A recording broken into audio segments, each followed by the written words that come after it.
Hello, I'm Bella, and at 31 years old, I'm currently managing our household while staying at home. My husband, Jerry, who is 4 years older than me, and I have been living with his parents, Henry and Marilyn, for the past 3 years. Both in their 60s, Henry and Marilyn are surprisingly vigorous and healthy. Marilyn, in particular, is very sociable and enjoys a busy social life. Since moving in, I've noticed that Marilyn rarely contributes to household chores despite not having a job outside the home. Although she was once a stay-at-home mom, she now leaves most of the domestic responsibilities to me. Occasionally, she encourages me to take some time for myself, but then criticizes me if things aren't perfect when she returns. I've tried discussing my concerns with her, explaining that I might not be able to complete all the tasks before she leaves, but she often brushes me off. She insists that managing numerous chores is normal and tends to criticize my generation for not being as capable as hers. Furthermore, Marilyn frequently praises Jerry, particularly proud of his position at a prominent company, and often suggests that I don't measure up. This comparison has become her go-to comment. Jerry's reactions only make things worse. During meals, when Marilyn complains about my efforts, he responds with an indifferent, "Oh, really?" showing little support. I initially admired Jerry's maturity, but now I often feel like I'm just a housekeeper, despite working tirelessly into the night. The situation has grown increasingly challenging, and I wish Jerry would stand up for me. He seems oblivious to the extent of my contributions to our home. Instead of addressing my concerns directly, he tosses laundry at me, sometimes aiming for my face, curtly telling me to handle that too. I often regret marrying him because he has changed so much since our wedding. On our first anniversary, he surprised me with a cake but then playfully smashed a pie in my face, laughing about it. It's hard to believe he's an adult. However, there is one silver lining in my life: my father-in-law, Henry. He's incredibly calm and consistently checks in to see if I need help with anything. He's become the only source of kindness I experience in this household. Since leaving my job to marry Jerry, Henry has become someone I can confide in, and my affection for him has grown. I see him almost as a real father. Unfortunately, Henry works during the day, which means I often find myself alone with Marilyn. While I can speak freely with Henry, Marilyn's demeanor toward me can be quite sour. She has even begun accusing me of flirting with my father-in-law simply because Jerry neglects me. She hurls these accusations when Henry is out of earshot. I've tried to deny it, but she dismisses my words with a mocking tone, asking if she's touched a nerve and always ready with a biting retort. Our conversations seem to go nowhere. I brought these issues up with Jerry, hoping he would understand that Marilyn's suspicions are unfounded, but he just laughed it off, joking that I must now be interested in older men too. It's painfully clear that nothing will change. I never expected Jerry to start doing chores or to put an end to Marilyn's mockery, but I also didn't anticipate his reaction to the situation. It was a significant shock, leaving me feeling increasingly out of place in their home. One summer day, Marilyn began discussing plans for a family trip during Jerry's summer break. At first, I thought her excitement was just her usual enthusiasm for outings, but then she caught me off guard by asking if I wanted to join. I hadn't expected an invitation. I assumed they might leave without me. When I hesitated, Marilyn's expression turned suspicious as she questioned whether I really wanted to go. Her sudden invitation made me uneasy. I couldn't discern her motive and worried about how she might react if I declined. That evening, Jerry brought up the trip again, curious about my plans. I mentioned that I had been invited, and his reaction surprised me. He burst out laughing. Confused and feeling more uncomfortable, I asked him why he found it funny, but he brushed off my question, claiming it was nothing. On the day of the trip, it was just Jerry, Marilyn, and me in the car. Jerry was driving, with Marilyn beside him while I sat in the back. Henry was unable to join us initially due to work commitments, which added to my anxiety. Midway through our drive, Marilyn inquired if I had withdrawn money for the trip. When I confirmed that I had taken out a few hundred, her pleased reaction struck me as odd. As we continued driving, I noticed we had bypassed the inn where we were supposed to stay. "Did we just pass the inn?" I asked. Jerry responded vaguely, mentioning there was a tourist spot ahead, and that we would check in after visiting it. His smile didn't reach his eyes, and a sense of foreboding washed over me. The further we drove, the lusher and more isolated the scenery became. I let out a quiet sigh, careful not to let either Marilyn or Jerry hear my concern. Eventually, we arrived at a small, secluded dam with hardly anyone around. Marilyn suggested we get out and stretch our legs, while Jerry reminded us not to leave anything valuable in the car. I followed their instructions, stepping into the unfamiliar surroundings, still trying to make sense of the day's unexpected twists. As I got out of the car and shut the door, I noticed Marilyn and Jerry hesitating, pretending to fiddle with something inside the vehicle. Then, I heard the click of the locks engaging. The windows were left only slightly open, and suddenly Jerry burst out laughing. Confused, I asked, "What's going on? Are we staying here for the night?" A surge of anger towards Marilyn welled up within me, but I managed to keep my composure. "What do you mean?" I replied, striving to maintain my cool. "You walked right into that one, didn't you?" Jerry said, laughing so hard he had to clutch his stomach. Realization hit me like a wave. My wallet and cell phone were still in the car. Everything had unfolded exactly as Marilyn and Jerry had planned. "Have fun out here, Bella," Marilyn sneered mockingly. "Maybe you can eat some grass and sleep under the stars." Jerry, still holding my wallet, rifled through it before rolling up the window. Their laughter faded as they drove off, leaving me stranded. Standing alone, I felt the heat of humiliation wash over me, and I muttered to myself, "Well, this is just great." Despite the sweltering heat and the risk of dehydration, I surprisingly didn't panic. About an hour later, I found myself in the lobby of the inn where we were originally supposed to stay. "Why are you here?" Jerry exclaimed, shocked to see me as he entered the lobby. "Are you a ghost? Did something happen at the dam?" He looked utterly bewildered, while Marilyn appeared to be on the verge of fainting, eyeing me nervously.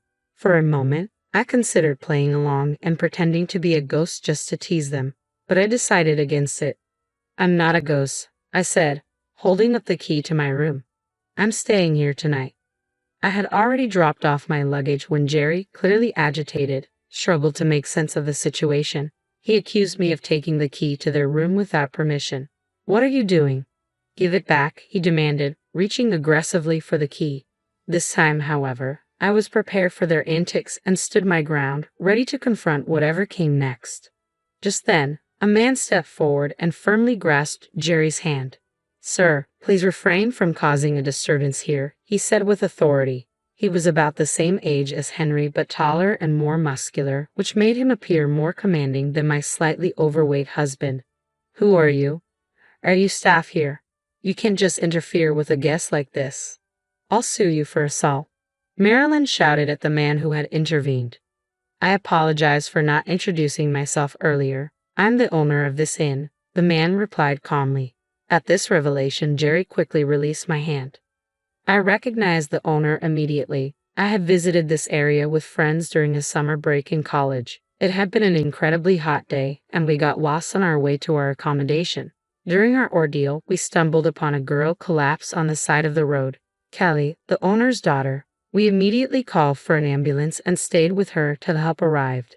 The next day, the owner visited us at the inn where we were staying and thanked us profusely. "You saved my daughter's life. Thank you so much," he had said. He even extended an invitation for us to stay with him next time we were in the area, saying we wouldn't have to pay. Since then, my family and I had visited the inn several times, so I knew the owner quite well.